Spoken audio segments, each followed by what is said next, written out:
I requested Dr. Arpita Maitra. She is visiting RVC for lecture second time.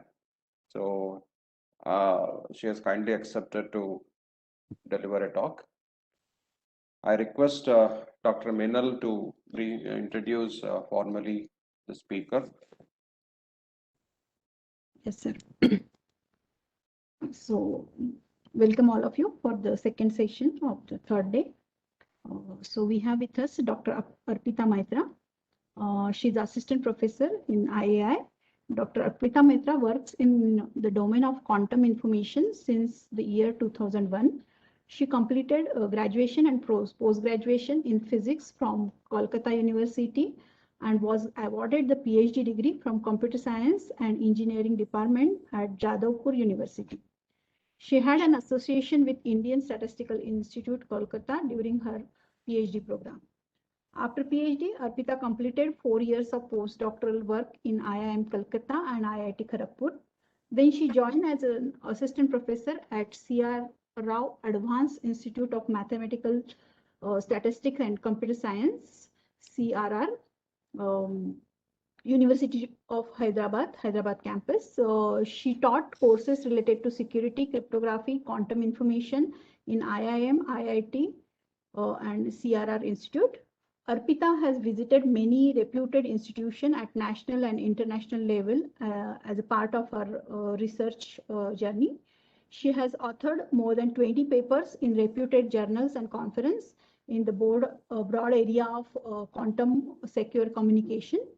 She is also involved with several projects in quantum domain. Her present research interests are mainly in the areas of secure quantum communication, quantum cryptanalysis, and quantum key distribution protocols. So we welcome you, madam, here, and I will request you to start the session. Okay, thank you all, and especially Dr. Professor Satish Babu for giving me this opportunity. So, okay, we should start the session. Is it visible for all? Yes, madam. Yes. Can you make it full screen, madam? Yeah. Yeah, thank you. Okay. So today our topic is quantum cryptography and QKD. So QKD is also one primitives of quantum cryptography, and this domain, QKD domain, this is advancing a lot. So we will going to discuss about this. We will going to take an overview about this. So we all know that what is happening. I cannot. Okay. So we all know that around 1930s, Alan Turing, von Neumann, and several other researchers, they visualized the basic model of classical computers. Why it is classical computers? Because the behavior of the transistor which is used in these computers that follows the laws of classical mechanics. That is why it is called classical computers. And after 52 years later, in 1982, Richard Feynman, he first proposed that quantum computer. What is quantum computer? Quantum computer, a quantum system, consists of quantum particles. Dimension is exponentially large in the number of particles. That means if the system deals with single particle, then the dimension of the system will be 2. If the system deals with 2 particles, then the dimension of the system will be 4. If the system deals with 3 particles, then the dimension of the system will be 8, and so on. So the dimension of that system is increasing in the number of the particles it is dealing with. A quantum system can efficiently solve a problem that may require exponential time on a classical computer, because we can increasing in dimension exponentially. That is why we can expect that a quantum system can efficiently solve a problem that may require exponential time on classical computers. And this conjecture becomes true when in 1980s, Joyce Josa gave one algorithm which shows exponential speed up. In 1994, showed showed that factorization and discrete problem, which are believed to be hard in classical domain, can be solved efficiently using quantum algorithm. In 1996, Grovers showed that we can find some marked element from an uncertain database in sub-exponential time. So that conjecture that the quantum system can efficiently solve a problem that may require exponential time on a classical computer becomes true. And these algorithms, as Shor and Grovers, these algorithms have major impact in classical cryptography. The pioneering developments in the domain of classical cryptography around 1970s are Diffie-Hellman key exchange protocol. Using this protocol, two distant party can share a secret key among themselves. RSA reversed Shamir Edelman public crypto system, elliptic curve crypto systems. So all those are the pioneering work in the domain of classical cryptography. Diffie-Hellman key-exchange protocol is based on discrete log problem, whereas RSA, this is based on factorization of a very large number. But already we know that due to Shor algorithm, this discrete log problem and factorization of a large number, these problems can be solved efficiently in the domain of quantum. So the cryptographic protocol which we are using today, the security of those protocol compromised if quantum computers, we have quantum computers. So what those quantum algorithms can do, what is the cryptographic implications of those algorithms? Doez-Zosa is used in linear approximation. Linear approximation of a Boolean function, which is used in a cryptographic circuit by exploiting high wall spectrum values. Grover, this algorithm is used in symmetric cryptography, crypto system, to find n-bit secret key. And the complexity of this algorithm is 2 to the power n by 2. Whereas if we move to classical domain to search the key, the exhaustive key search, the complexity of that algorithm will be 2 to the power n exponential. But here, if we use Grover, then we can find that key in order of 2 to the power n by 2, so sub-exponential. And Simon algorithm is exploited in differential cryptanalysis in symmetric ciphers. Shor, you know that Shor showed that factorization problem can be efficiently solved in quantum domain. So complete breakup of popular PKC, public key crypto systems like RSA and ECC. So if quantum computers come, fault-tolerant quantum computers comes, then due to these algorithms, our crypto system, the security of our crypto system will be compromised. So we need to find some other solution. Several papers in top cryptology conference connecting, improving, and implementing these results. So we need to find some solutions in classical domain. There are some solutions which is called post-quantum cryptography. These classical solutions are known as post-quantum cryptography. So lattice-based and port-based crypto systems. Considerable research is going on in these domains, but those are not as efficient as RSA or ECC. But those may be used shortly in commercial domain in case quantum computers arrive. An alternative avenue is quantum cryptography. What is quantum cryptography? It warrants the security against quantum adversary. And what is quantum adversary? We assume that the quantum adversary has unbounded power of computation. Now, quantum computers are now available, though not commercially. We have some quantum computers in public domain, but there is no commercial quantum computers available today. And the quantum computers, what we have, those are actually error prone. So if you run some program, you can find that a large amount of error is appearing in the result. So those are not, those are erroneous quantum computers. Recent developments in experimental physics are gaining momentum. Nobel Prize for Physics in 2012 to Wineland and Horace for experimental methods that enable measuring and manipulating individual quantum system. For that, they are awarded Nobel Prize. And the Nobel Prize in Physics in 2016 to Housel, Halden, and Osterlitz for theoretical discoveries of topological phase transition and topological phases of matter. And these works have a major importance towards actual implementation of a quantum computer. So what is meant by actual implementation of quantum computer? By this actual implementation, we want to mean that we need fault tolerant quantum computer. So without error, a quantum computer without error.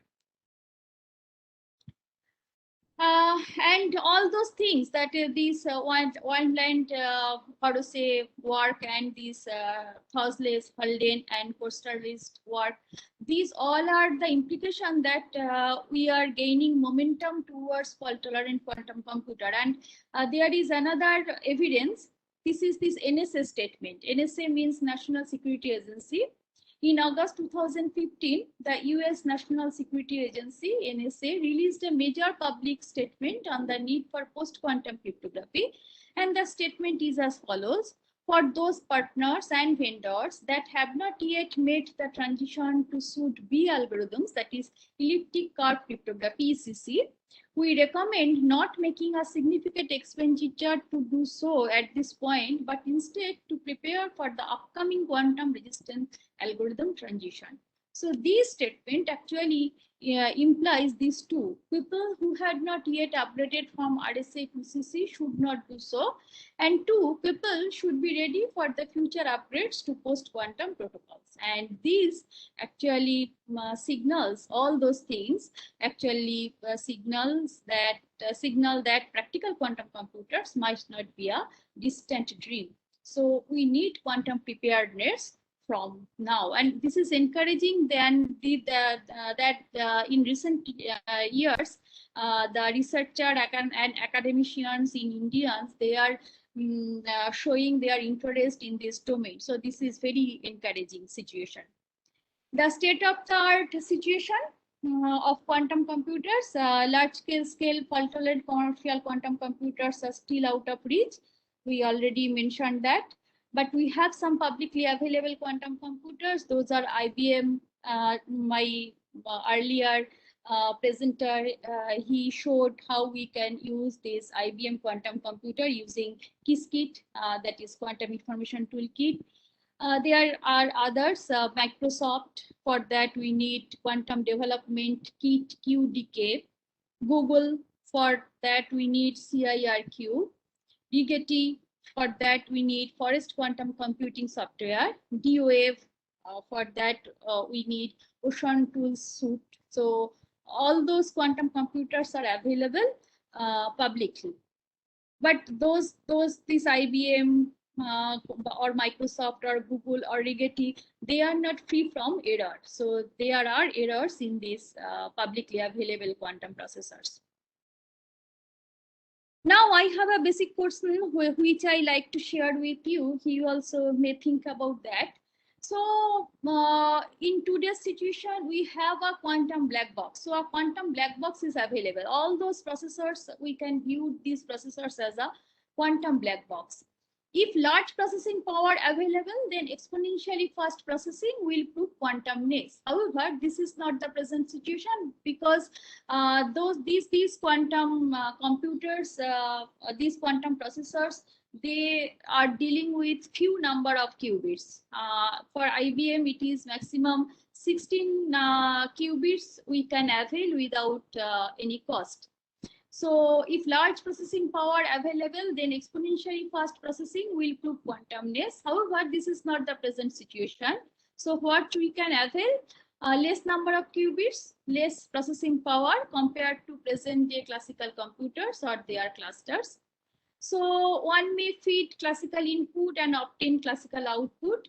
one can input a program and run that in the machine with some specific classical inputs and obtain some classical outputs. Then how can we understand that these processors are really quantum? So how to check quantumness of these processors? So this is actually a basic portion which I like to share with you. So in this regard, to check quantumness, we need to streamline our introduction with quantum computers. If you ask a quantum computer to perform a computation for you, how you can know whether it has really followed your instruction or even done anything quantum at all? So in this regard, PhD thesis, Urmila Mahadev, her PhD thesis actually addressed this question. But however, the solution she proposed that seems not that easy to perform the protocol on existing limited publicly available resource like IBM Q. So still using these for these quantum processors, we cannot examine, cannot verify their quantumness. We have to believe that those processors are quantum. But in the state-of-the-art situation, we have no tool to verify the quantumness of those processors. So this is actually I like to share with you. This is one basic question which came to my mind. So that is why I shared this question to you. So you also may think about that. So this is the background of the domain of quantum cryptography and state-of-the-art situation. So today we will focus on one of the primitives of quantum cryptography. There are many actually in quantum cryptography. So you can divide quantum cryptography in two parts. One is quantum computation, another is quantum communication. So quantum computation deals with cryptanalytic technique of different ciphers and all those things, and quantum communication actually deals with quantum pre-distribution, quantum secure communication, quantum secret sharing, etc., etc. So today we will focus on one of the primitives, that is quantum pre-distribution. So what will be the outline of our talk? Our outline of the talk will be as follows. First, we will discuss quantum pre-distribution, basic idea. Then we will discuss its present trends, CHHS game, and DI security. What is DI security? DI security means device independent security, and it is very closely related to this game, CHHS game. We will discuss that later. Then VV protocol. What is VV protocol? V stands for Vedic and V stands for Vazirani. So Vazirani and Vedic, they proposed in 2012, they proposed one protocol which certify this device independent security. So we will discuss that protocol also. Then we will discuss DI-QKD using three-party pseudo telepathy. This is actually our protocol. We proposed this protocol in 2019, and it is accepted in IndoCrypt 2019. And then we will discuss the advantage of our protocol over VV protocol, its caveat. There are some caveats of our protocol. We will discuss that also, and then we will conclude our talk. So this will be the roughly path of today's talk. So if you have any question, you just unmute yourself and ask me. So that will be better for me.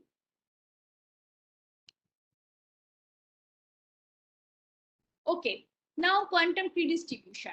So for quantum pre-distribution, we need quantum channels through which qubits will move. And the security proofs comes from the laws of physics. One is no cloning theorem, another is distinguishability with non-orthogonal states. So what is QKD actually? In QKD there are two distant parties, Alice and Bob. So Alice and Bob want to share a secret key among themselves. Actually, QKD replaces this Diffie-Hellman key exchange protocol. So I showed you that in 1970s, one pioneering development in the field of classical cryptography is this Diffie-Hellman key exchange protocol.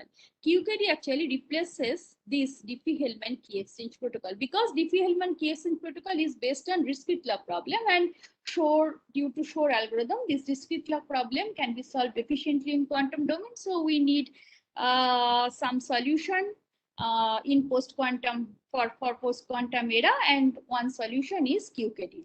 So QKD actually the replacement of Diffie-Hellman key exchange protocol. Okay, so in Diffie-Hellman key exchange protocol, we used some hard problem, that is discrete log problem in classical domain. But in QKD, the security will come from the laws of physics, no cloning and indistinguishability of non-orthogonal states.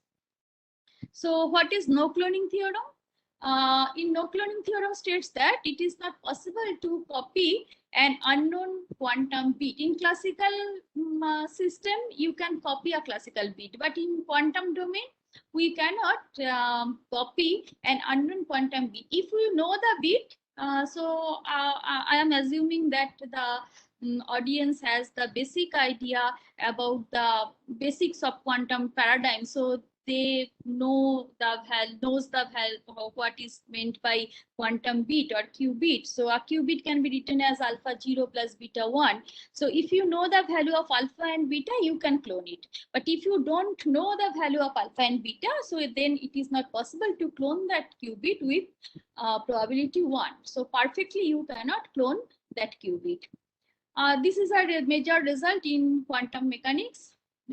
This is stated by Utters, Jurek, and Dix in 1982. And this has huge implication in quantum computing, quantum information, quantum cryptography, and related area. Actually, from this, we get the security of quantum cryptographic systems. And the indistinguishability of non-orthogonal state, what that says, actually, if we have two orthogonal states, so 0 and 1 are orthogonal to each other. 1 by root 2 0 plus 1, 1 by root 2 0 minus 1, those are orthogonal to each other. 1 by root 2 0 plus I1, 1 by root 2 0 minus I1, those are orthogonal to each other. But this 0 and 1 by root 2 0 plus 1, these two states are non-orthogonal. Not orthogonal to each other. Similarly, 1 and 1 by root 2 0 plus 1, those are not orthogonal to each other. Or 0 and 1 by root 2 0 minus 1, those are not orthogonal to each other. 1 and 1 by root 2 0 minus 1, those are not orthogonal to each other. So if you are given to orthogonal states, suppose you are given 0 and 1, you can distinguish this 0 and 1 with probability 1. But if you are given to non-orthogonal states, suppose you are given 0 and 1 by root 2 0 plus 1, then you cannot distinguish these two states with probability 1. So this is the indistinguishability of non-orthogonal states. So not possible to distinguish two non-orthogonal quantum states with certainty. Okay, so here I should mention that what is meant by orthogonal and non-orthogonal. Orthogonal means this 0 can be written as a vector form 1 0, and this 1 can be written as another vector form 0 1. So if you take the dot product of these two vectors, you will get 0. And this 1 by root 2 0 plus 1, this has also one vector form, that is 1 by root 2 1 1. And this has another vector form 1 by root 2 1 minus 1. So if you take this 0, that is 1 0 vector, and 1 by root 2 1 1 vector, and if you try to calculate the dot product between these two, you will get some value, not 0. So if the dot product of two states will give you 0, then you will say that these states are orthogonal to each other. But if the dot product of those two states are giving you some value other than 0, then you will say that those states are non-orthogonal to each other. So given two non-orthogonal states, psi 0 and psi 1, it is not possible to distinguish them with probability 1. Example, if you are given 0 and 0 plus 1 by root 2, two non-orthogonal states, then it is not possible to exactly identify each of 1 with probability 1. So based on these two, non-cloning and indistinguishability of non-orthogonal states, Bennett and Brassard in 1979 proposed a scheme which is called quantum key exchange protocol. So there are two distant parties, they will share a secret key amongst themselves using this no cloning theorem and indistinguishability of non-orthogonal states. The paper was not getting accepted initially. Finally, it was accepted in a conference held in Bangalore in 1984. That is why this is called BB84, B for Bennett, B for Brashad, and 84 the year of publishing the paper. It is a very important paper, and this is evident from its citation, more than 7645 citations according to Google Scholar. A scheme for quantum key distribution, the first protocol in the area of quantum cryptography. The basics of this protocol comes from the seminal concept by Wisner. Now, what is the basic idea of this BB84? The basic idea is as follows. Alice and Bob, there are two distant parties, Alice and Bob. Alice wants to transmit 0 and 1 securely. So this 0 is classical 0, this 1 is classical 1. So Alice wants to share a sequence of zeros and ones securely with Bob. So how will she do that? So she will choose some basis. So 0, 1, 1 basis, and 1 by root 2 0 plus 1, 1 by root 2 0 minus 1, another basis. So she will choose these two bases, and then she will encode this classical bit 0 by either by this 0, quantum 0, or this 1 by root 2 0 plus 1. And she will encode this one either by this one or by this 1 by root 2 0 minus 1. And after this encoding, she will transmit these encoded qubits through the public quantum channel to Bob. And in that public quantum channel, Eve has access. So why she is doing this? She can encode this 0 by this 0 or 1 by this 1, or she can just encode this 0 by this 1 by root 2 0 plus 1, or 1 just by 1 by root 2 0 minus 1. But instead of that, why she is doing this? She encodes this 0 randomly with this 0 and 1 by root 2 0 plus 1, or 1 by 1 and 1 by root 2 0 minus 1. She is doing this because of this no cloning and indistinguishability of non-orthogonal states. If she encodes this 0 by this 0 and 1 by this 1 and send the qubits through the public channel where Eve has access, then what Eve will do? Eve will capture the qubits and measure the qubits in 0, 1 basis and gets the full information about this classical string, the string of 0 and 1s. But if Alice encodes this 0 randomly by this 0 and this qubit, then due to the indistinguishability of non-orthogonal states, Eve cannot understand, Eve cannot distinguish when 0 is coming, when 1 by root 2 0 plus 1 is coming, and she cannot distinguish when 0 is coming and when 1 is coming. So this is the reason Alice chooses these two non-orthogonal bases and encodes this classical 0 and 1 randomly, one from taking the qubits from this basis and this basis. So this is the reason, so that Eve cannot get the entire information about the bit string which is securely which Alice wants to send to Bob. So after transmitting all those qubits, what Bob will do? Bob will receive all those qubits and declares that, and then Alice and Bob declares their basis. That means Alice says that in this instant, in the first instance, I use 0, 1 basis. She never tells that in this instance I encode 0 by this 0. She never says that. So, but what she will say that in this instant I use this 0, 1 basis. Similarly, Bob will say after receiving, okay, so after receiving all the qubits, Bob has to measure the qubits either in this basis 0, 1 basis or in this basis 1 by root 2 0 plus 1, 1 by root 2 0 minus 1 basis. And when they are discussing publicly, Bob will say that, okay, in the first instance, I measured the qubits in this basis, 1 by root 2 0 plus 1, 1 by root 2 0 minus 1 basis. Or Alice will say that in the second instance, I encode my bits by this basis, 1 by root 2 0 plus 1, 1 by root 2 0 minus 1 basis. And Bob will say that, okay, in the second instance, I again measure those qubits in 1 by root 2 0 plus 1, 1 by root 2 0 minus 1 basis. So in that way, they will discuss their measurement and generation and measurement basis publicly.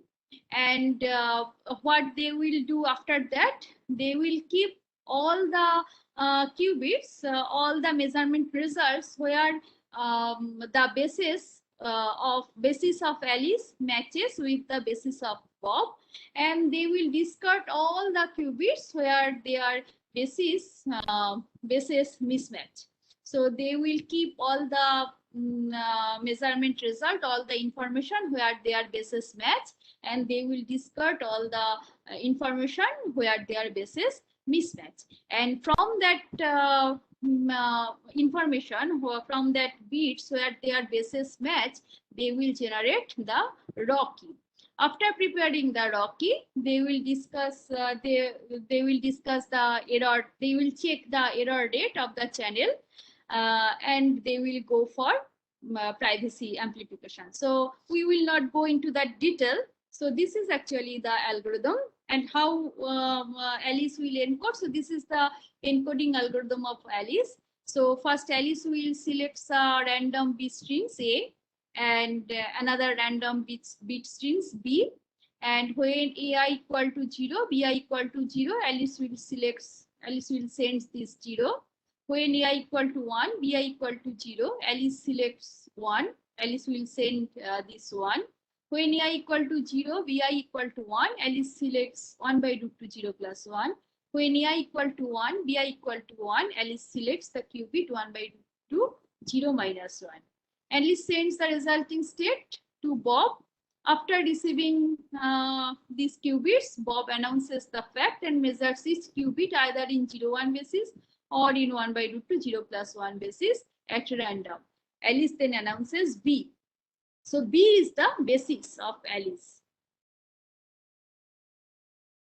Bob then discards the bit where he measured the qubit in a different basis. Then Alice prepared and Alice also does the same thing. With high probability, there are at least 2n bits left, and if this doesn't happen, then the protocol is aborted. They work with these 2n bits. A subset of n bits are selected by Alice that will serve as checks on the interference of Eve. That means in this phase, they are checking the error of the channel, and they assume that all the errors is happening due to the presence of Eve. Alice also tells Bob which bits she actually selected. Both Alice and Bob announce and compare the values of n many check bits. If the number of disagreement is more than an acceptable limit, then the protocol will be aborted. Information reconciliation and privacy amplification are performed. Information reconciliation and privacy amplifications means Alice and Bob is performing a hash. So one hash operation is performed on the raw key bit. So this is privacy amplification, means they are applying one hash function on their raw key bit. So privacy amplification are performed by Alice and Bob on the remaining n bits to obtain M shared key. So this is the table. So this is A. This is a toy example. So suppose this is A, 0 1 1 0 1 0 0 1, and this is B, 0 0 1 0 1 1 1 0. This is B. So what was our algorithm? Our algorithm was when AI equal to 0 and BI equal to 0, Alice selects 0. So here AI equal to 0, BI equal to 0. So Alice selects 0. Here 0 means this. And when AI equal to 1, BI equal to 0, Alice selects 1. So here also AI equal to 1, BI equal to 0. So Alice selects 1. So 1 is this symbol. And when ai equal to 1, bi equal to 1, it selects these qubits 1 by root 2, 0 minus 1, ai equal to 1, bi equal to 1. So here this symbol stands for 1 by root 2, 0 minus 1. And when ai equal to 0 and bi equal to 1, it selects this ai equal to 0, bi equal to 1, Alice selects this 1 by root 2, 0 plus 1. So here this symbol stands for 1 by root 2, 0 plus 1. So these are the qubits which Alice sends to Bob. So after getting the qubits, this is the Bob's basis. That means in which basis Bob will measure the qubits coming from Alice. So this plus sign means 0, 1 basis, and this cross sign means 1 by root 2, 0 plus 1, 1 by root 2, 0 minus 1 basis.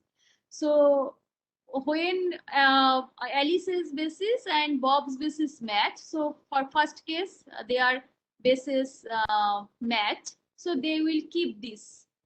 So in second case their basis doesn't match, their bases do not match, so they will discard this. Here bases match, so they will keep this. Here mismatch, they will discard this. Here mismatch, they will discard this. Here match, so they will keep this. Mismatch, discard this. So here match, so they will keep this.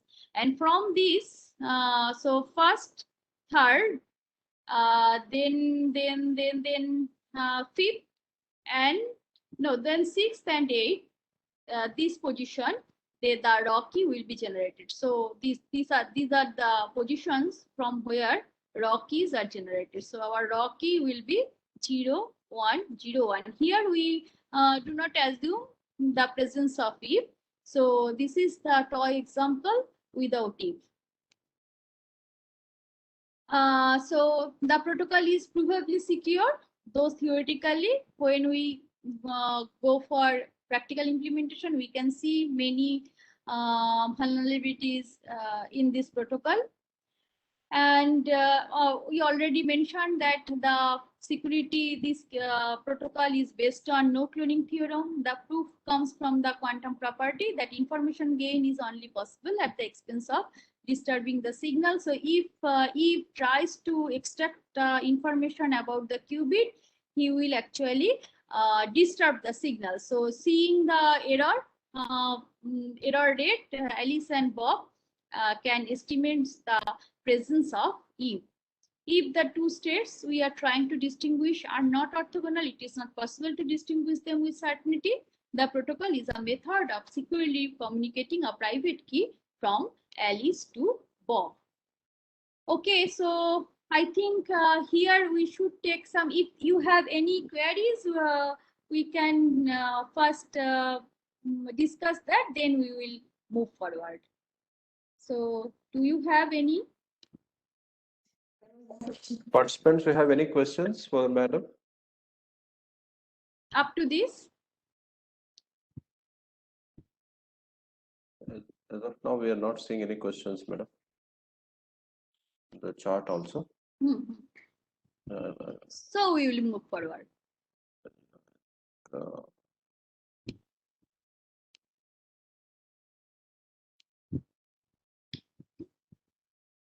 Seeing any questions?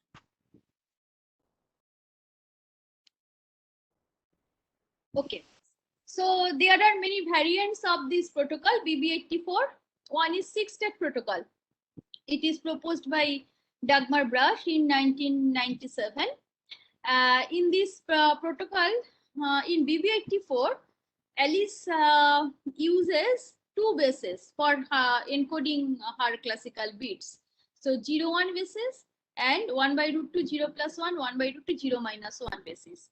But in 6-state protocol, Alice will consider three non-orthogonal bases. One is 0, 1, another is 1 by root 2, 0 plus 1, 1 by root 2, 0 minus 1, and another is 1 by root 2, 0 plus I1, and 1 by root 2, 0 minus I1. So using these three bases, Alice will encode her classical 0 and classical 1. And Brash showed that if we use these three bases, then we actually reduce the information extracted by Eve. So, and this is the curve. The blue one is for BB84. This is the information gain by Eve, and this red one is this brown one is for 6-state protocol. And from this, you can clearly see that in case of BB84, the information extracted by Eve is much more than the information extracted by Eve in BB84. So then the information extracted by Eve in 6-state protocol. So 6-state protocol, we can say that 6-state protocol is more secure than BB84. But we identified that this is also our work. So we identified that this advantage is possible by exploiting, by wasting more number of qubits. So in 6-state protocol, we are wasting more number of qubits than BB84, and wasting more number of qubits, we get this advantage. So the security of 6-state protocol is more than BB84, but in 6-state protocol, Alice and Bob actually are wasting a large number of qubits than BB84. Another variant is semi-quantum pre-distribution. It is proposed by Boyer, Gales, Kaisenberg, and Tolmore in 2007. So in semi-quantum protocol, what is happening? In semi-quantum protocol, Alice is quantum and Bob is classical. So what that means? In semi-quantum protocol, Alice will prepare her qubits either in 0-1 basis or in plus-minus basis, just like BB84. But the in semi-quantum protocol, Bob will measure only in 0-1 basis. And this 0-1 basis has 1-to-1 correspondence to classical bits. So that is why we are saying that Bob is classical. So the Alice's part is exactly same as BB84, but Bob's part, in measurement part, Bob will measure the qubits only in 0-1 basis. So that is why Alice is quantum, but Bob is classical. That is why this protocol is called semi-quantum. And we observed that this semi-quantum pre-distribution protocol, though here we are using less resources because we are omitting one measurement basis here at the end of Bob, but the semi-quantum pre-distribution protocol is weaker than traditional BB84. We observed that. And it can be proved that choosing some strategy cleverly, it can gain more information about the raw key than the traditional BB84. So 6-state protocol is secure than BB84 protocol, but semi-quantum protocol is actually insecure in respect to BB84 protocol. And there are other variants also. One is measurement device independent key distribution. This is a very popular key distribution protocol in the domain of QKD. Side channel free quantum key distribution. Memory assistant measurement device independent quantum key distribution. So actually there are more than thousands of variants of BB84.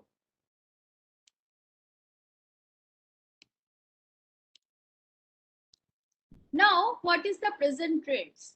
So all these variants, whether this is semi-quantum or this is 6-state protocol or this is MDI, measurement device independent QKD, all those variants actually based on three assumptions. One, validity of quantum mechanics. The laws of quantum mechanics are true. Assumption of no information leakage from the honest parties laboratory. So the laboratories of Alice and the laboratory of Bob's are shielded. We assume that. Fact that the honest parties have a sufficiently good knowledge of their devices. So Alice and Bob both know all the particular details of their devices. So depending based on these three assumptions, we prove the security of BB84 and all its variants. However, all the three assumptions are necessary for the security of okay, so someone is asking some. So one, Madam, here, yeah, a couple of questions are there. yes, please. Yeah. Will they share their basics on public channel? Please share the okay. So will they share their basis on public? Yes. They are sharing their basis in public channel. Basis they are sharing their basis in public channel, but they never say that in this instant I encode my classical bit by this qubit. They will never say that. Only they will say that in this instant I encode my classical bit by this basis.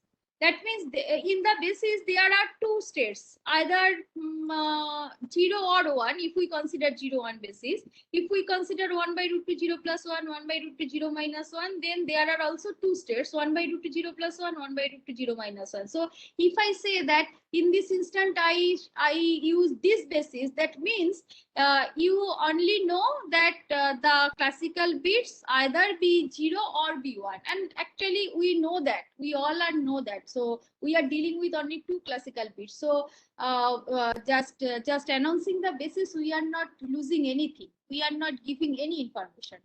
So yes, Alice and Bob are sharing their basis publicly. Okay, another question is, which is the most secure key distribution till date? Till date, if you actually device independent quantum key distribution is the most secure, because I will come to that point also, but the practical implementation of that protocol is not very easy. It is actually challenging to practically implement that device independent QKD. So at this point, all those device independent QKDs are in kind of proposal kind of thing. But if you if we are think about the practical implementation, so in practical implementation side, MDI QKD is the most secure key distribution till then. Okay, so Madam, with reference to the previous question, here another question is, but Eve can take advantage of that. What basis they are sharing on public channel? No, Eve cannot. That I actually wanted to say, that Eve cannot take any advantage from that, because Eve already knows that Alice and Bob sharing some zeros and one. So what will be the motivation of Eve? Just to know this instance which bit is our channel. So whether this is 0 or 1. So just discussing the basis, Eve can't understand when 0 is going and when 1 is going. So Eve won't get any advantage when Alice and Bob will discuss their basis.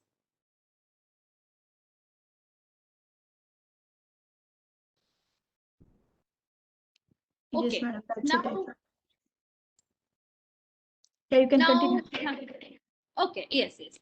Now back to that thing. So the security comes from these three assumptions. For the variants of BB84, all the variants of BB84. But this third assumption, the fact that the honest parties have a sufficiently good knowledge of their devices, might not be a valid assumption. Why? Because when we are thinking about the practical implementation, and when we are going to practically implement these protocols, then what we will do, we will buy all the devices, say the source which will emit the photon, or the measurement device which will measure the qubits. All those we won't prepare all those devices by our hand. This is very natural that we will buy all those things from a third party vendor. So it is not mandatory that third-party vendor will give you always all the details, or it is not necessary that the third-party vendor won't tell you anything wrong, any lie. He won't tell any lie. So suppose one instance that the third-party vendor supplies you one photon source, and he says that this is single photon source, but actually he is supplying you a multi-photon source. In that case, if you just blindly believe that third-party guy, then what will happen when you perform this BB84 kind of QKD?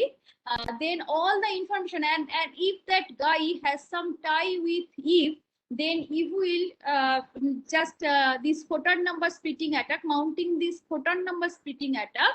When you will send the qubits from your part to your friend's part, say you are Alice and your friend is Bob. So when you will send the qubits from your part to Bob's part, then just mounting this photon number splitting attack, it will know all the information about your secret key.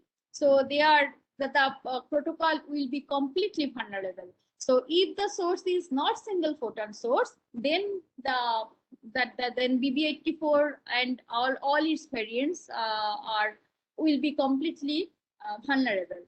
So we have to be very sure that the third-party vendor must give me a single photon source. So this third assumption is not always a practical solution. So the present trend is to removing this assumption. So removing the third assumption is the motivation towards device-independent quantum field distribution. So that present trend is to remove this assumption. So that we need not to know anything about the sources and the measurement devices, or the devices which we will use in our to implement practically these protocols. So this is the present tense, and this is actually called device independent quantum field distribution, so that we need not to depend on the device. So the device will come to us as a black box. We will test the device with some statistical test. I will discuss that later. So just by testing the device, we will certify that whether this device is safe for QKD protocol or not. So this is the overall idea about basic idea of device independent quantum field distribution, and that is why I said that actually device, and if you think about the most robust QKD protocol, that will be the device independent quantum QKD. But the implementation of this protocol is not very easy. So a QKD protocol whose security can then be proven without making any assumption on the devices is called device independent protocol. These protocols that are named device independent offer a stronger form of security since they require the minimum number of assumptions. So to prove the security, we need only these two: validity of quantum mechanics and the assumption of no information leakage from the honest parties laboratories. So only based on these two assumptions, we can prove the security of device independent protocols. So this is actually most robust protocol, QKD protocols. Security comes from some input-output statistics of devices. For example, testing Bell inequality or CHSH inequality, which comes from this name: John Clauser, Michael Horn, Abelard Simony, and Richard Holt. So they actually proposed this inequality. So that is why this is called CHHS inequality. So testing this CHHS inequality on the devices, we can certify whether those devices are safe for QKD. This CHHS inequality can be viewed as a game, which is called CHSH game. So what is the game? In this game, there will be two players and one referee. So two players are Alice and Bob, and there is one referee who will send beats, classical beats to Alice and Bob, and then Alice, and after getting those classical beats from the referee, Alice will output some beat, and Bob will output some beat. And the condition of the game is that if suppose A is the output of Alice, A is a beat, B is the output of Bob, B is also a beat, and X is the input, that means the X is the beat which is sent to Alice by the referee, and Y is the beat which is sent to Bob by the referee. Then if A or B will be equal to X and Y, then Bob and Alice will win the game, otherwise they fail. So, and the two version of this game is available. One is called classical, another is called quantum. Alice is given an input X and Bob is given an output Y from a referee. The rule of the game is that after receiving the input, they can communicate between themselves.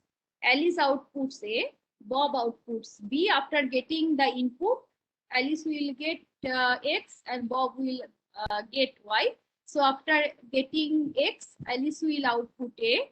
After getting Y, Bob will output B. They will win the game if A or B equal to X and Y. Best classical strategy, what will be the best classical strategy? In this case, if this is the condition, then in this case, if Alice outputs 0 and Bob outputs 0 irrespective of the inputs, then they will win the game with probability 0.75. It can be shown. And same for, so if Alice and Bob, before the game starts, if Alice and Bob decides that irrespective of the inputs, Alice will output 1 and Bob will output 1, then they will again win the game with probability 0.75. But if they, so this is the classical strategy. But if they go for quantum domain, and if they use some entanglement amongst themselves, then it can be shown that they can increase their success probability to the up to this 0.853.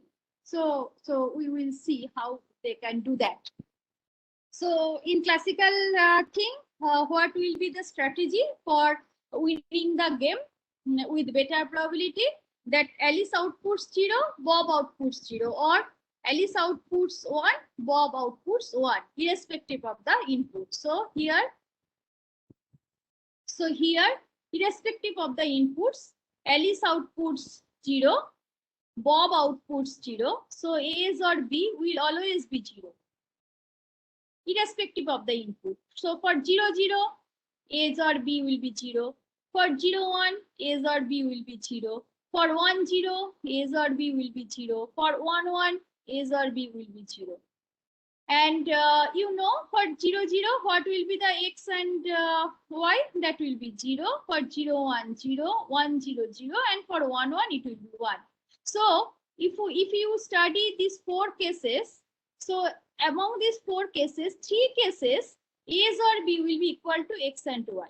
So we can say that Alice and Bob, if they output 0, if both of them output 0, irrespective of the inputs, then they will win the game 3 out of 4 cases. So the probability, we can say that the probability of winning this game will be 3/4 or 0.75. Same will happen for 1, 1. So if Alice will output 1, Bob will output 1, irrespective of the inputs, then again same thing will happen. So here also they will win the game with probability 3/4. So this is the best classical strategy, and with probability 0.75, 3/4, Alice and Bob can win the game. However, if they share some maximally entangled state among themselves, say 1/√2, 0, 0 plus 1, 1. I am assuming that the audience already know knows this, what is meant by entanglement and what is maximally entangled states. So this is actually one maximally entangled state, 1 by root 2, 0, 0 plus 1, 1. If Alice and Bob share this, then and the following is their strategy. So what is that strategy? If x equal to 0, so if input is 0, Alice measures her qubit in 0, 1. So first qubit is with Alice, second qubit is with Bob. So if x equal to 0, Alice measures her qubit in 0, 1 basis. And if x equal to 1, Alice measures her qubit in plus minus basis. And if Alice gets 0 or plus, she outputs 0, 0. If she gets 1 or minus, she outputs 1. And for Bob, what will be the strategy? If y equal to 0, Bob measures his qubit in plus pi by 8 or minus pi by 8 basis. So what is plus pi by 8 basis? This is the qubit, plus pi by 8 qubit. Cos pi by 8 0, sin pi by 8 1. And what is the minus pi by 8 state? That is this, minus pi by 8 minus sin pi by 8 0 plus cos pi by 8 1. So if y equal to 0, Bob measures his qubit in this basis, and if y equal to 1, he measures his qubit in 3 pi by 8 minus 3 pi by 8 basis. So what is the state? 3 pi by 8 state. This is this, sin pi by 8 0 plus cos pi by 8 1, and minus 3 pi by 8 state is this, minus cos pi by 8 0 plus sin pi by 8 1. If Bob gets plus pi by 8 or 3 pi by 8, he outputs 0. If Bob gets minus pi by 8 or minus 3 pi by 8, he outputs 1. So this is the quantum strategy for Alice and Bob. Then if they do that, then this table actually shows what will be the output and what will be the corresponding. So what will be, this is the input and these are the corresponding outputs, and these are the probabilities. So if you study this table, then from this table, we can easily compute, we can easily show that this probability, this A or B equal to X and Y, this probability will be 0.853. So will be half 1 plus 1 by root 2, which is equal to 0.853. So from this table, we can calculate this probability easily, and we can show that this probability will be 0.853. So from this, we can say that classical strategy, quantum strategy overperforms classical strategy. And now back to that CHHS inequality. So what this game actually means? This game actually means if we get this probability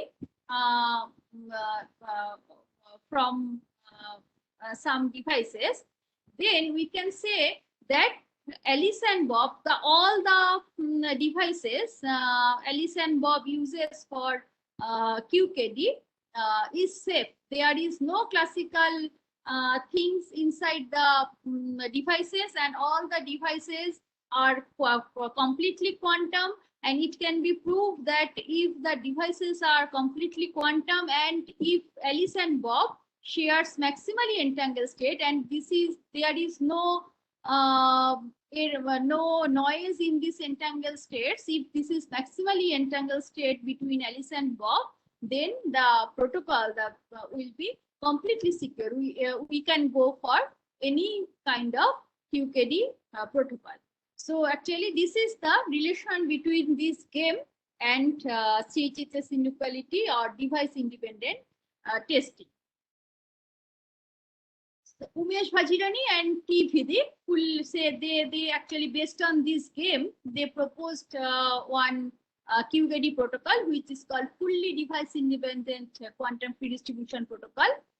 In this protocol, they firstly tested the devices using this game, So they showed that if the devices achieve 0.85 probability for this CHHS game, then we can certify that Alice and Bob is sharing maximally entangled states, and from the monogamy of entanglement, I am not going to that in detail. So from monogamy of the entanglement, it can be shown that if Alice and Bob share maximally entangled states among themselves, then if cannot extract more information or at least same information of same information equal to Bob from the channel.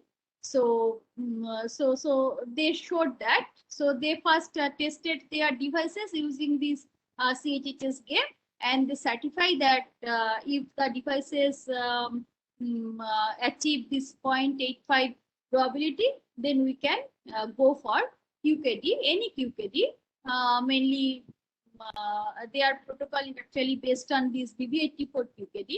So we can go for any QKD safely. So exploiting quantum CHHS game, the authors proposed a new QKD protocol and proved its device independent security with tolerance of a constant noise rate and guaranteed generation of a linear amount of key.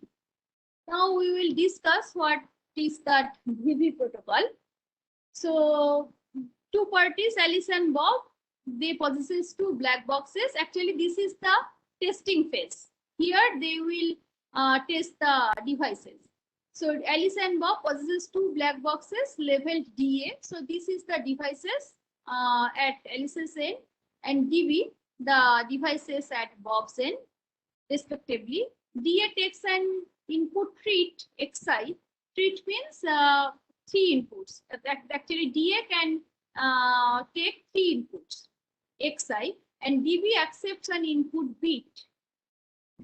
So for round I equal to 1 to n, Alice picks any of any input from this 0, 1, 2, and Bob picks any input from this 0, 1 uniformly at random. After obtaining Xi, Di produces a bit Ai, and DA produces a bit AI, and after obtaining YI, DB produces a bit BI. And Alice chooses a random subset B from this set. So she will choose one subset of size gamma n, where gamma is a small constant, and shares it publicly with Bob. Alice and Bob announce their input-output pairs in B. Alice and Bob discard the inputs pairs where 2. So Alice chooses 2 and Bob chooses 0, and Alice chooses 2 and Bob chooses 1. So they will discard this tuple for this set. Alice and Bob compute the CHHS fraction. This is probability of AI XOR BI equal to Xi and Yi. If this probability is less than or equal to cos square pi by 8 minus eta, they abort the protocol where eta is infinitesimally small. So if this happens, they will abort the protocol, otherwise they will continue the protocol. Now suppose this condition fulfills. So this is actually equal to cos square pi by 8. So they will continue the protocol. So in that case, what they will do for the remaining subset C, so this phase actually testing phase, I told you. So this B set is chosen for testing the devices. So in this phase, Alice and Bob tested DA and DB. And if they achieved this probability, cos square pi by 8, actually this is equal to 0.85.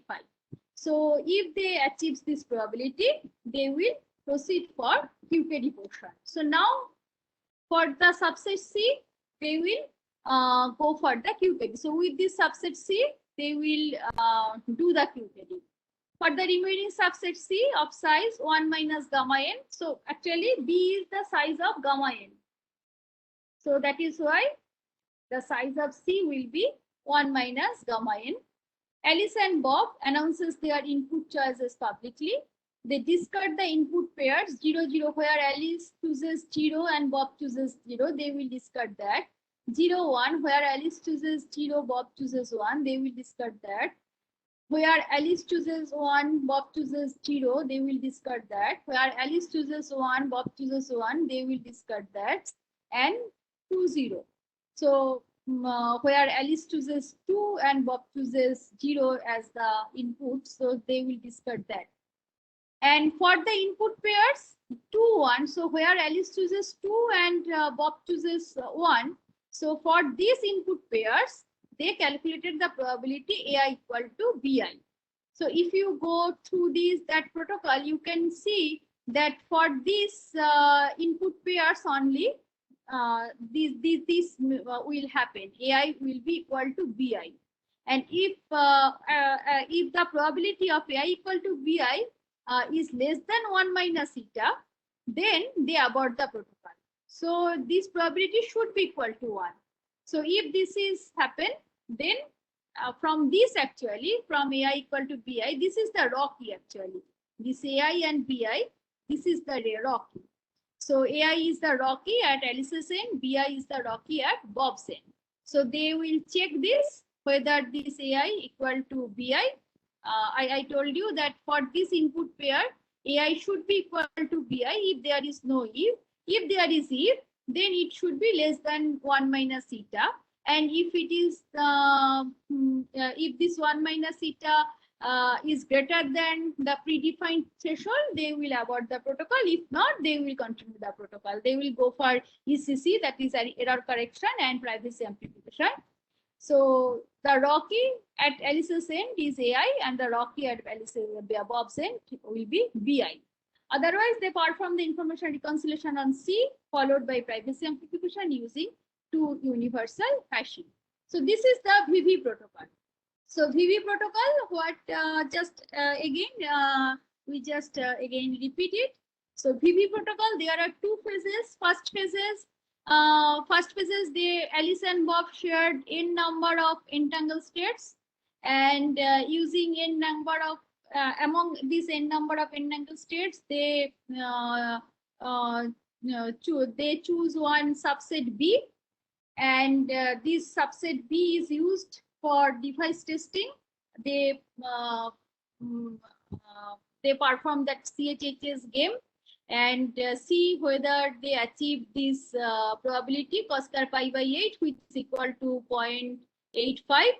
Whether they are achieving this. If they achieve this, they will go for the QKD phase. So this is the QKD phase. The QKD phase is come from this subset C, and in this QKD phase, they only consider these input pairs, and from these input pairs, they will prepare the raw key. So AI is the raw key at Alice's end, and BI is the raw key at Bob's end. Replacing CHHS game. So now recent trends in this domain is to replace CHHS game with other two-party games for DI testing. There are many two-party games which may be used for DI testing instead of CHHS game. Requires rigorous proof for DI security for these games. One example is Marmin Perez Magic Square game, which also can be used as a device testing game. So Marmin Perez game, Magic Square game, has been exploited for proposing parallel device-independent quantum redistribution. This is actually proposed by Rahul Jain et al. In 2000, I think 2017 or 16. I have to check that. And in this direction, we propose a DI-QKD protocol exploiting three-party pseudo-telepathy game. So Rahul Jain, they proposed the device-independent QKD protocol. So Vidik Vajirani, they proposed device-independent protocol using CHHS game. Then Rahul Jain proposed device-independent QKD protocol using this Marmin Perez Magic Square game. And then we propose one DI-QKD protocol exploiting three-party pseudo-telepathy games. Now we will discuss what is pseudo-telepathy game. Before that, if you have any questions.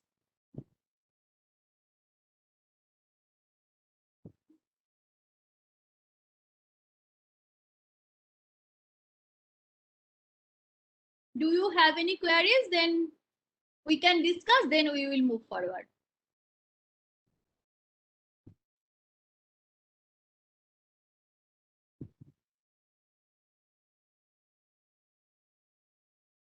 Right now, there are no queries in the chat box, madam. Okay, then we should move forward. So first, going to our protocol, I like to discuss what is meant by multi-party pseudo-telepathy game. So in multi-party pseudo-telepathy game, we have to play the game with player more than equal to 3.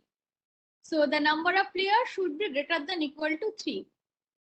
The game GN consists of n players. The bit string x1 to xn contains even number of ones. So what that means, think about 3-party. So it will be x1, x2 and x3. So how many strings will be there? 2 to the power 3. That means 8 strings will be possible. 8 strings will be there. Possible strings will be there. But the constraint is we only consider where there are even number of ones. So, or in other words, I think you are from computer science background, so you may know what is called Hamming weight.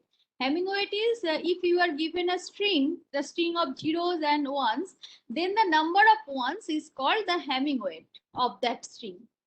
So here we should consider only the strings whose Hamming weight will be even.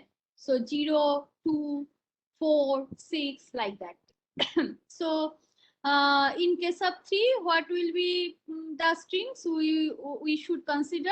One will be 0, 0, 0, another will be 1, 0, 1, and 1, 1, 0, and 0, 1, 1. So these 4 strings only we consider in this multi-party pseudo-telepathy game. Because of this constraint, the bit string x1 to xn contains even number of ones. Each player AI receives a single input bit xi. So this xi will come from a referee and is requested to produce an output bit yi. So this part is like just CHS game. So there is a referee. He will send the player 1 bit, and after getting the bit, each player will output a bit yi. X1 and Xn is the questions and Y1 and Yn is the answer. The game Gn will be owned by the team of n players if sum over yi, I goes from 1 to n, will be equal to half of sum over xi mod 2. So we are taking the addition modulo 2. I goes from 1 to n. So if this condition happens, then the player will win the game, otherwise they fails. So our first thing you have to remember that we only consider those strings which has even Hamming weight. For winning collectively, if Hamming weight, this HW means Hamming weight of x1 to xn equal to 0 mod 4, then it can be shown that the Hamming weight yn, y1 to yn should be even. And if the Hamming weight of x1 to xn is 2 mod 4, then the Hamming weight of y1 to yn should be odd. So if this happens, then the players will win the game, otherwise they fail. So remember this.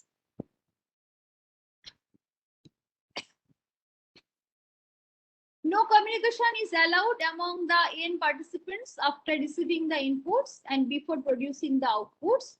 It has been proved that no classical strategy for the game Gn can be successful with a probability better than half plus 2 to the power minus n by 2. So n is the number of players. So you can't do better than this probability. so your success probability won't be better in classical domain than this half plus 2 to the power minus 8 by 2. But if we use quantum entanglement among the players, then it can be shown that the players always win the game. So the winning probability of the game will be 1. So the players will always win the game.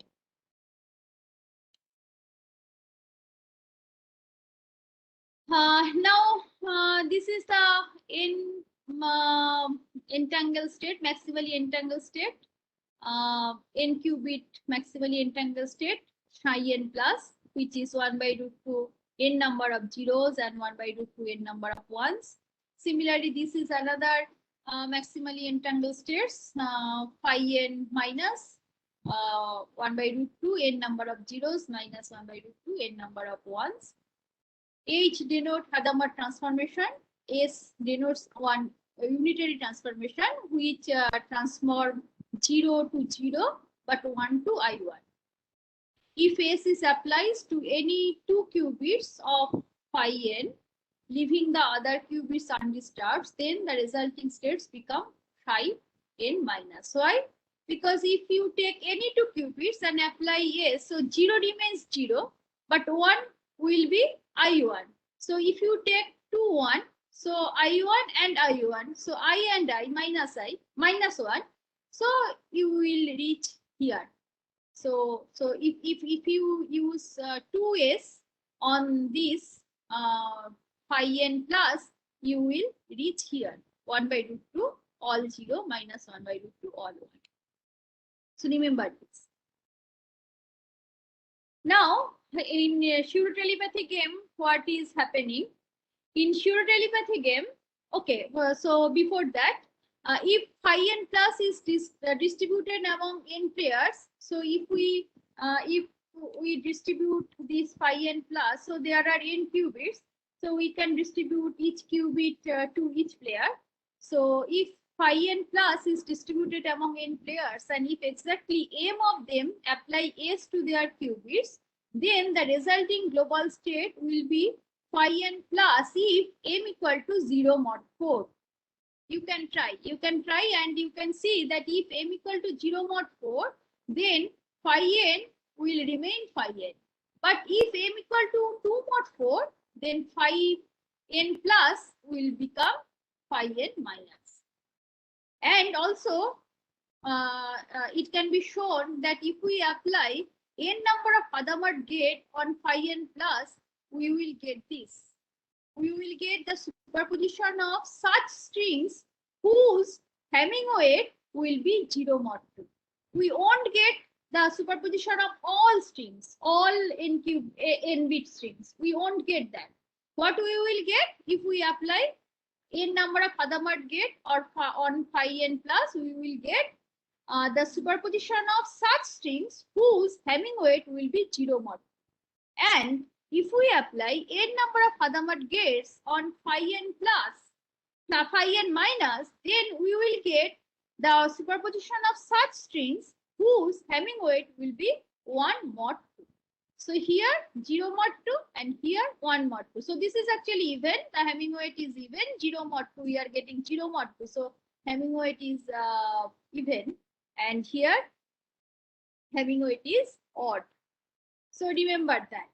Now pseudo-telepathy game. This is the game.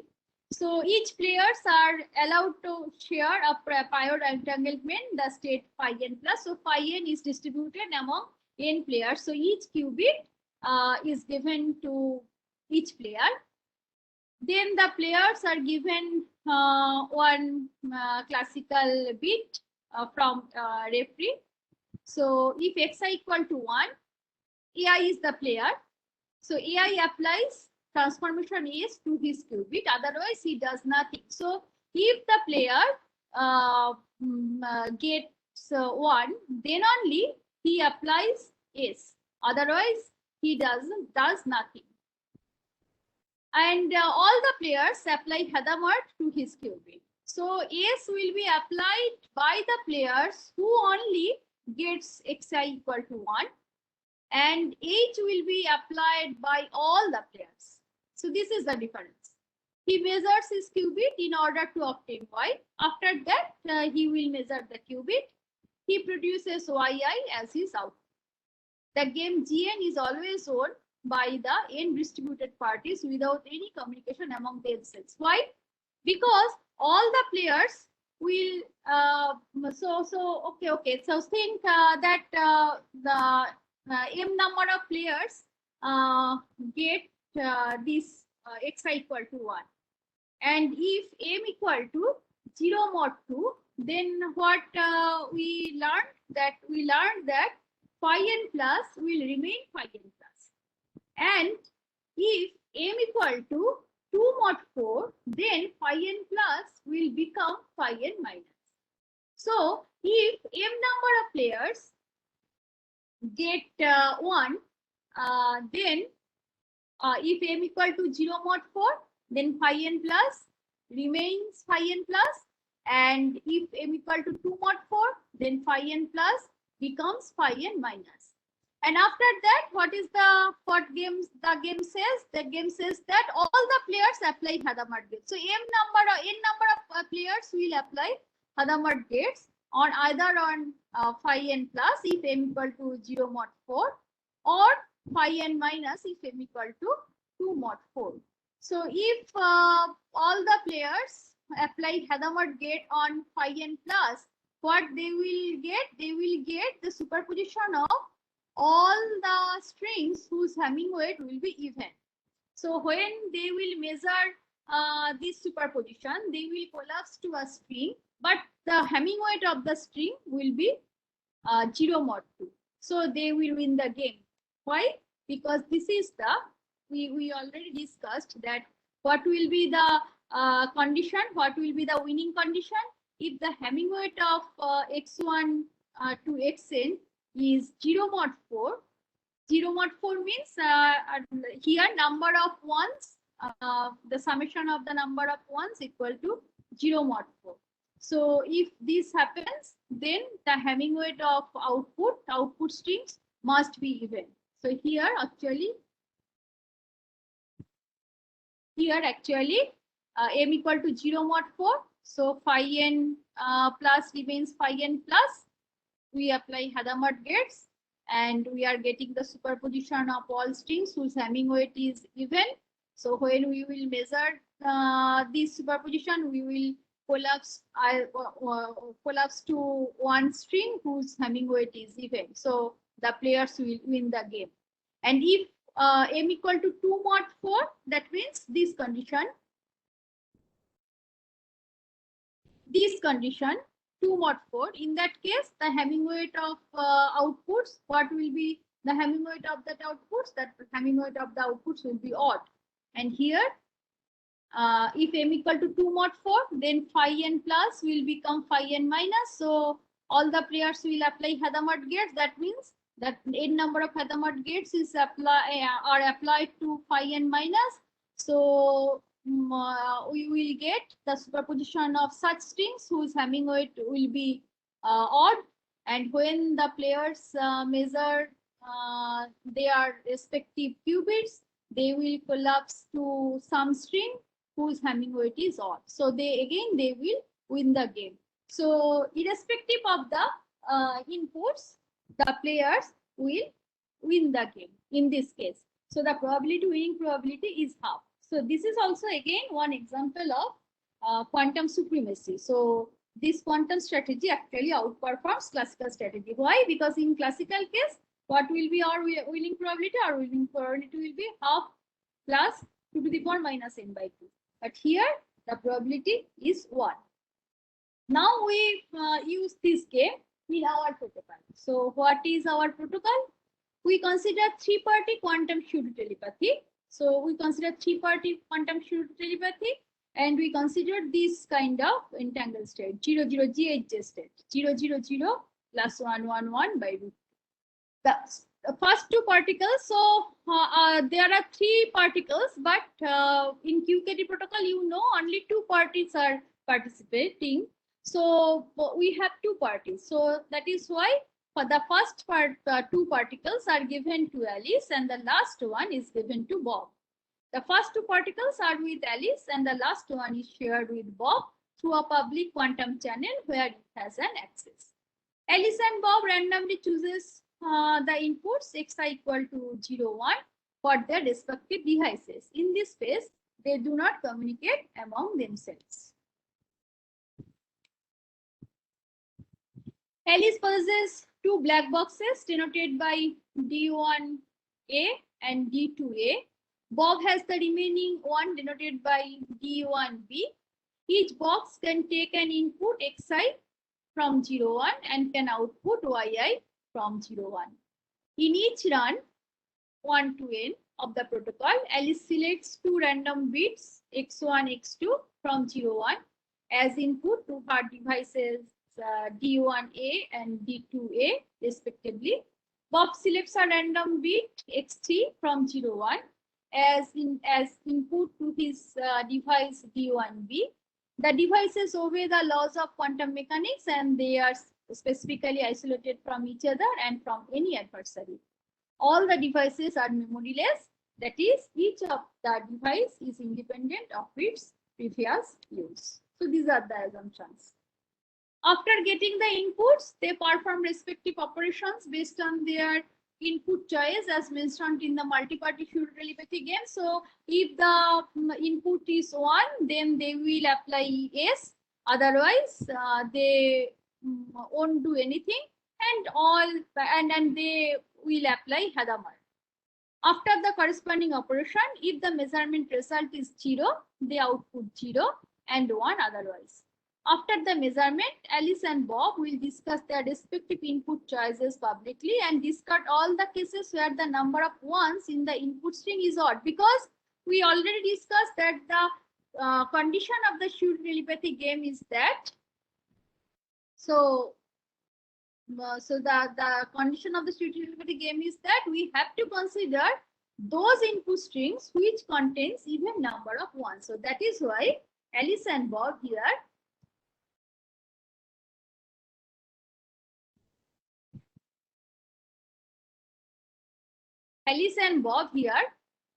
discard their respective input choices public and discard all the cases where the numbers of ones in the input string is odd. So that is why they discard the strings where the number of ones in the input string is odd. They have to discard an expected n by 2 number of inputs. The remaining set be A.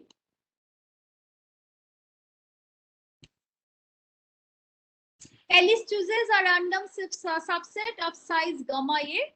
Gamma lies between 0 and 1. They publicly discuss the inputs and the corresponding outputs of the states in gamma A and check what fraction of this input satisfy the multi-party fluid telepathy condition. If the success probability is less than 1, so what is the condition? Multi-party fluid telepathy game. What is the winning condition? The winning condition is that the player will win the game with probability 1. So that is why if the success probability is less than 1 minus eta, where eta is amount of tolerable noise, then they abort the protocol. If not, they will continue the protocol. Otherwise, they proceed further and generated shared secret key from the rest 1 minus gamma states. So gamma states are used for fluid telepathy testing, and 1 minus gamma states are used for raw key generation. And then how they will create the raw key? In key generation phase, for the rest 1 minus gamma states, Alice compute this. So Alice's input is x1, Alice's input is x2. He will OR this x1 and x2 and XOR. This is the output. These are the outputs y1 and y2. So after OR these x1 and x2, she will XOR y1 and y2. So this will be x1 or x2 XOR y1 XOR y2 will be the raw key bit at Alice's side, and Bob outputs y3. So y3 will be the raw key bit at Bob's side.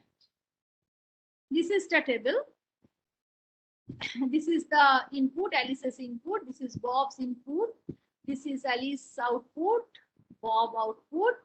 This is the Alice's key bit, and this is the Alice's key. This is Bob's key. So this is Alice's key. This is Bob's.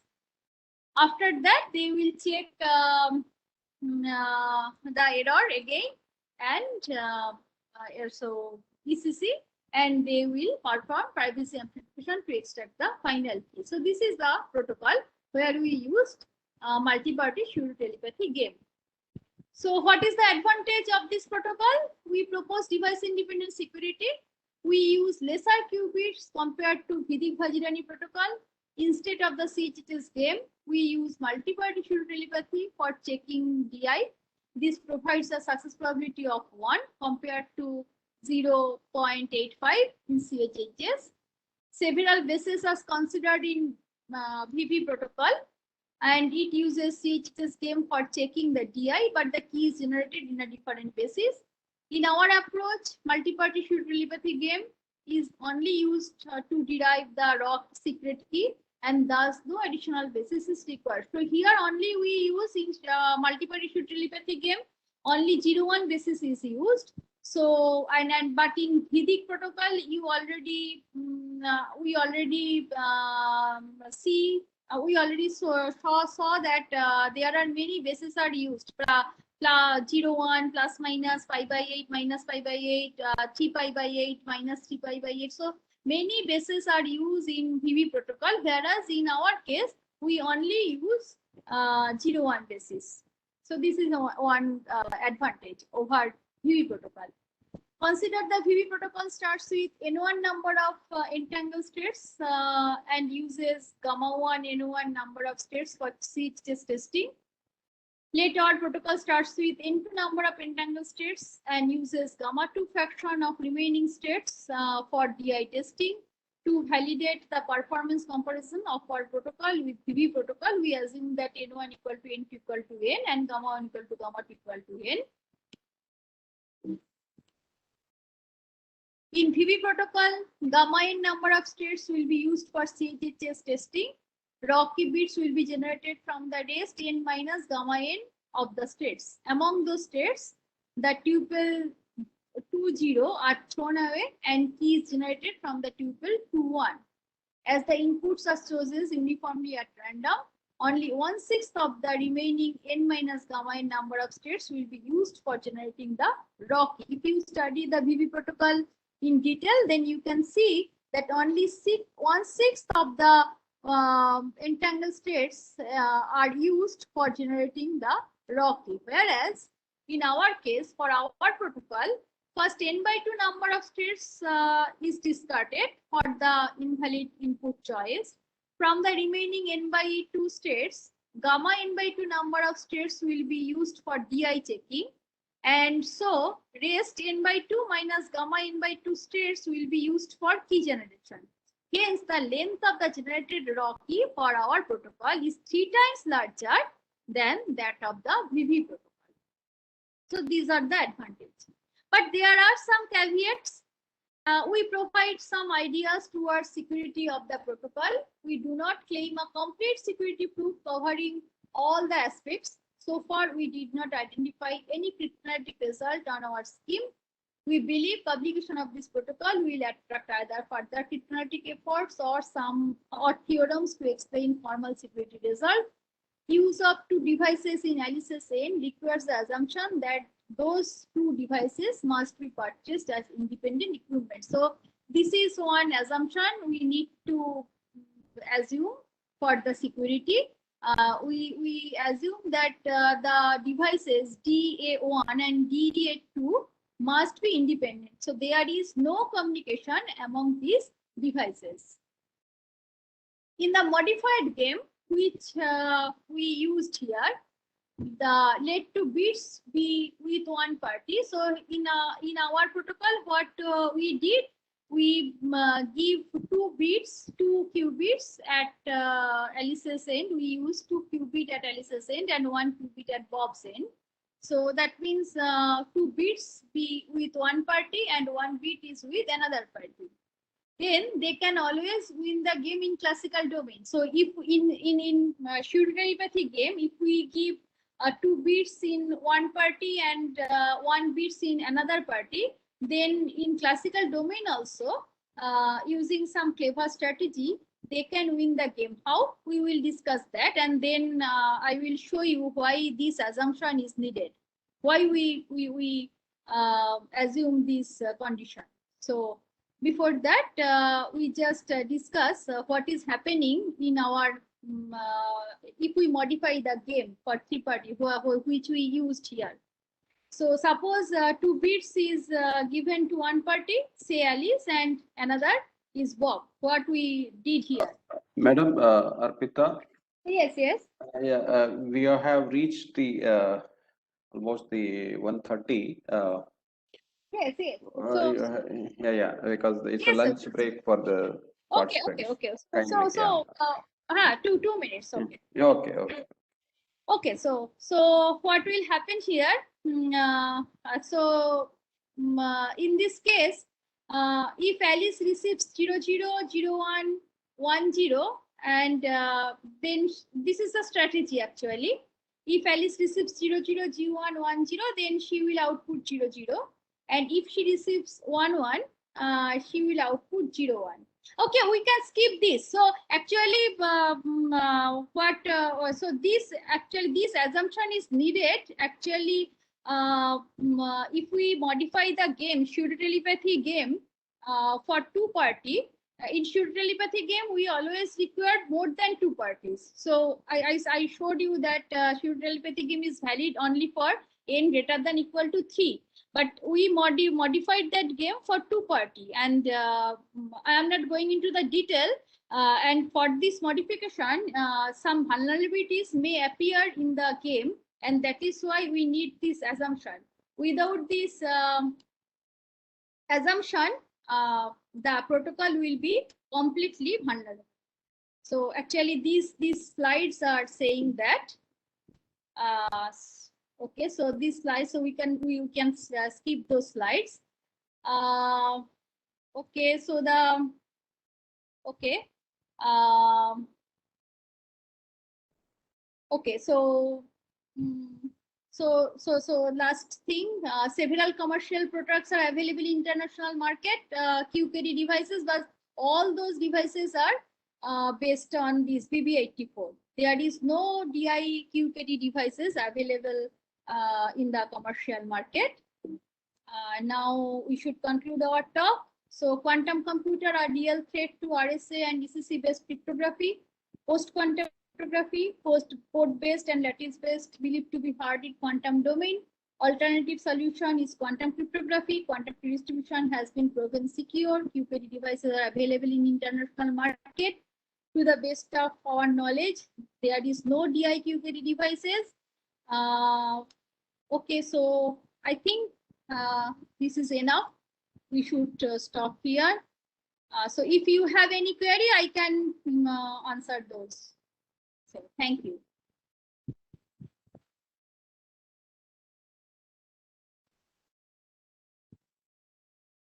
Minal, any queries are there? Hello. Minal?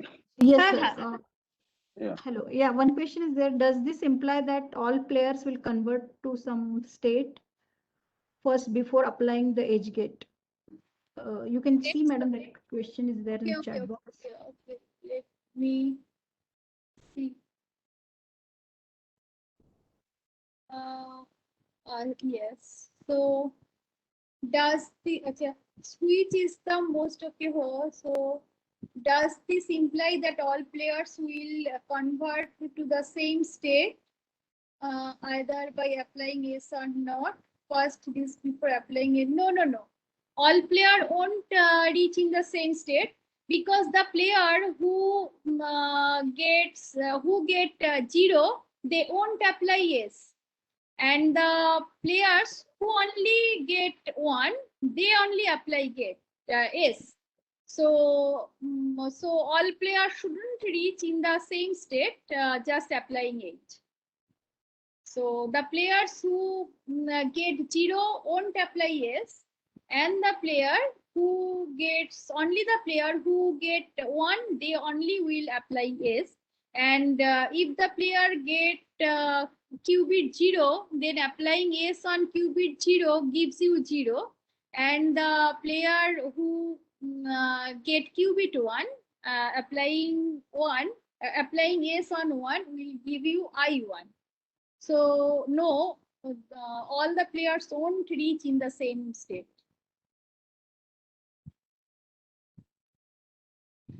Is it clear? Think so.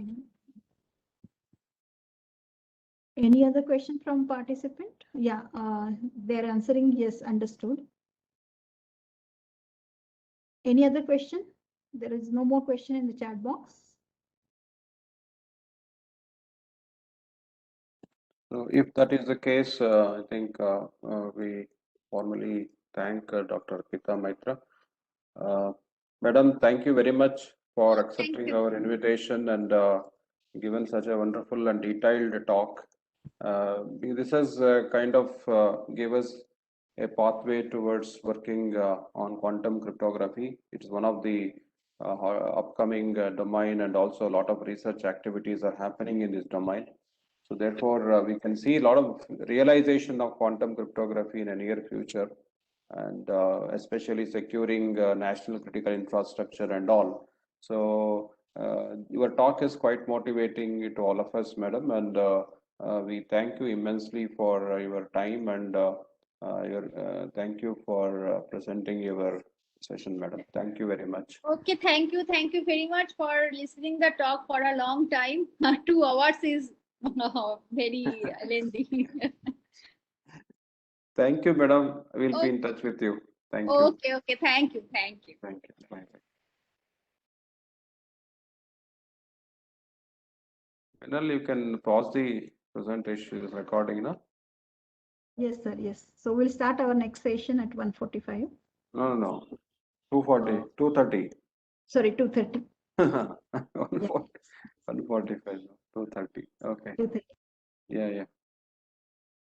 Pause the recording.